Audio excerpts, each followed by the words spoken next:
Today is March 9th. It's the 1700th hour. I want to complain about animal rights activists, specifically the radical, militant, vegan, anti-animal establishment, anti-animal husbandry people. That's the proper term. Anti-animal husbandry, better known as militant vegans. These are people that think that you should eat nothing but vegetables, and you should get all your protein from legumes and nuts. And that's exactly what they are, is nuts. They complain about the mistreatment of animals on farms. And I'm going to lay it out here really easily. I don't think there is anyone that's a bigger advocate for animals than me. I haven't met anybody. And my focus really is not so much on domesticated animals as it is on wild animals, wildlife. And why is that? Well, because we will always have domesticated animals. Because human beings really can't live without them. We could, but it would make things a little more difficult in life. But my thoughts were very, very simple. When human beings developed agriculture and animal husbandry, long ago, at the end of the caveman days, at the end of the Stone Age, when we domesticated dogs,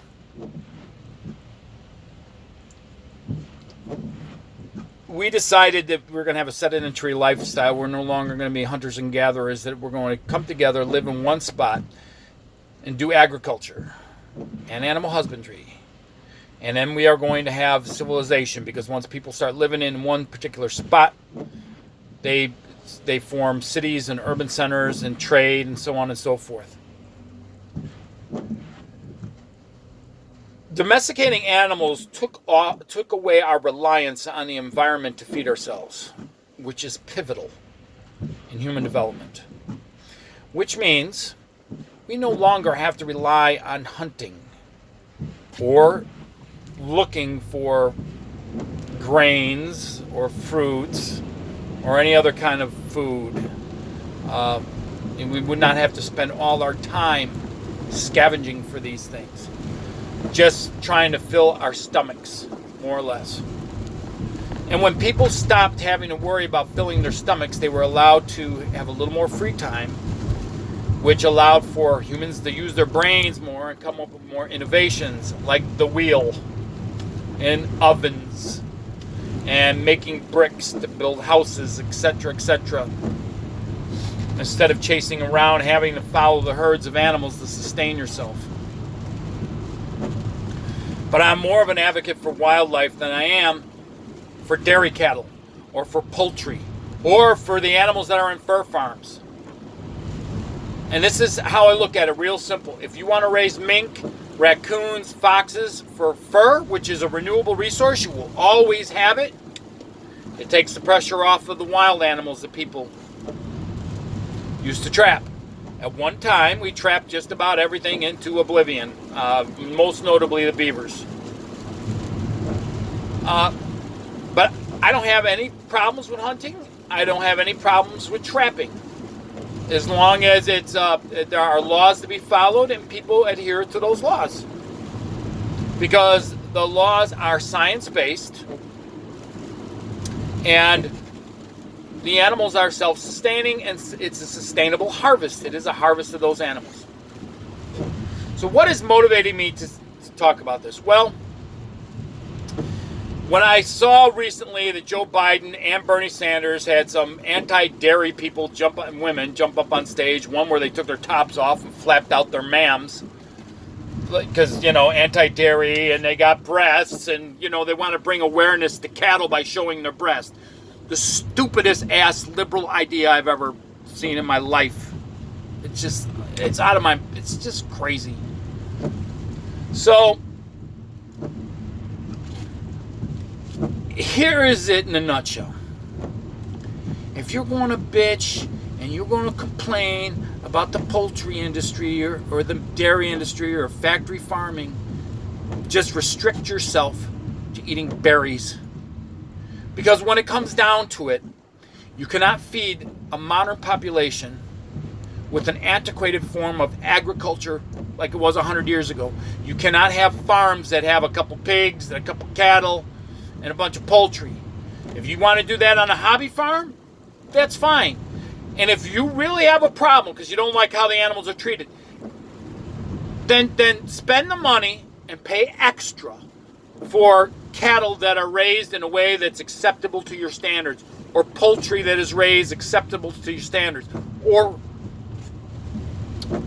pork that is raised susceptible to your standard. You can go to a hobby farm and they'd be happy to take your money and they will get top dollar for it. If you want to get milk that way or cheese that way, have at it. Go visit some Amish people and buy it directly from them. They will appreciate your money. You know, most people do not want to spend $5 for a dozen eggs from chickens that are just running around in somebody's backyard when they can go to the store and get a dozen eggs for 50 cents a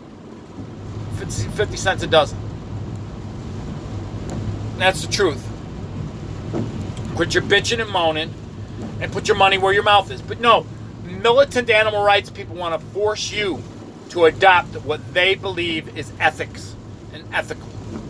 That's really what it's about. They don't even want you to own dogs and cats. Let's say that they made it illegal to have cattle. What are you going to do with all the cows? You do realize, people don't realize that there are no wild cattle anymore. Outside of some water buffalo in East Asia, there's no wild cattle anymore. There's no such thing. There's no such thing as longhorns roaming the open western prairies anymore. It doesn't exist. Unless you want to include buffalo. Buffalo are bovines. They're cattle. They're in the cattle family. But even they're not, they're restricted to a few areas. There are more. Ted Turner, the guy that used to own CNN, owns more bison than exist in the wild. He has more bison on his ranch than exist in the wild. Think about that. Think about how crazy that is, which means they're behind a fence. It doesn't matter how big of acreage you got, they're still behind a fence. These animals are not roaming wild per se anymore. There's the illusion of it, but it's not reality. But what are you going to do with all the dairy cattle that have been bred for centuries for milk production? What are you going to do with them? You going to release them? Release them in the wild to be happy? Release them in the wild where there's... How quickly do you think a pack of wolves will take down a Guernsey? A Guernsey heifer? How fast do you think it would take? It won't take long. What are you going to do with all the breeds of dogs that we got? You don't want people owning dogs. Look, these people have an agenda. This is part of the agenda. I don't have a problem with factory farming. I really don't. I've been in a slaughterhouse before. It's not a pretty sight. All the animals know they're going to their doom. They can smell the blood in their air. They can detect the cries of their own kind's distress calls. They all know what's coming. Now, I have butchered animals myself. I have butchered animals I have raised myself. And what I would do is I would take the animal out and I would not butcher it in front of the others. I would take it out and kill it where the others did not see me kill it. And then I would gut it and clean it and dress it, more or less, and prepare it for the freezer, or prepare it for the freezer. I've done it many times. That's what their purpose is. And you raise them, if you're somebody like me, and it raises them with kindness, and you don't get attached. There are ones you get attached to, and ones you don't let yourself get attached to, plain and simple. And you treat them like they are a commodity. You keep the ones that you have the little emotional attachment to. And once they are done, outside, once they can't breed anymore or lay eggs anymore, what you do with them is up to you. You can let them live the rest of their unproductive life while you shell out cash to feed them, or you could do something else with them. Whatever you choose to do. I mean, that may sound cold and heartless, but that's just the way it is. A chicken is only good for producing eggs for maybe, depending on the breed, maybe three years, depending on her production and so on and so forth. If you let them, if you artificially let them lay eggs throughout the winter months, you're only going to get so many eggs out of a chicken. And what do you do when a chicken lives 14 years? Do you want to feed it? Do you want to have a chicken rescue and just have a bunch of old hens running around just not earning their keep? They're just fun? Or use them for bug control? That's up to an individual. That's their choice what you do with your animals. If you own them, they're still legally considered property, and that's what it comes down to. Now here's something that I'll touch on this real quick too. These people want to force other countries, particularly in developing nations, to go vegan because it's much better to eat beans and rice. You can get all your protein from beans, which is nonsense. And here's something that they don't consider. In a lot of these nations, first of all, they can't raise beans because they don't have the equipment. They don't have a $500,000 piece of machinery to harvest it. And then they have no way of getting that harvest to a market because the infrastructure is not set up to do so. Back in the day, no, I'm getting ahead of myself. So what do? They raise livestock. Why do they raise livestock? Because you can raise livestock off of grass. Grass is nutrient poor, and cattle and goats and sheep can turn grass into usable human food. And then you can march them off to market. You can walk them off the market. And if you've ever seen that, that's what they do exactly in third world nations. They just get the cattle and march them off, herd them to the market where there's some infrastructure, where there's either trucks waiting or trains. And that's what we did in this country 100 years ago with cattle drives. We drove the cattle from point A to point B where there was railroads where you could actually get them to market, get them to slaughter, and then you can get them processed. You couldn't do that where all those cattle were growing. We walked them there. And that's what goes on in countries that are poor. And that's why they cannot raise acres and acres of beans. What are you going to do with the bushel of beans? Your 85-year-old mother's going to put that on her head and, 100 pounds of beans on her head in a bushel basket and march 10 miles down to the local market? Look, the reality is human beings like to eat meat. And I am in that camp. But I have my things too. I won't eat anything caught out of the ocean wild.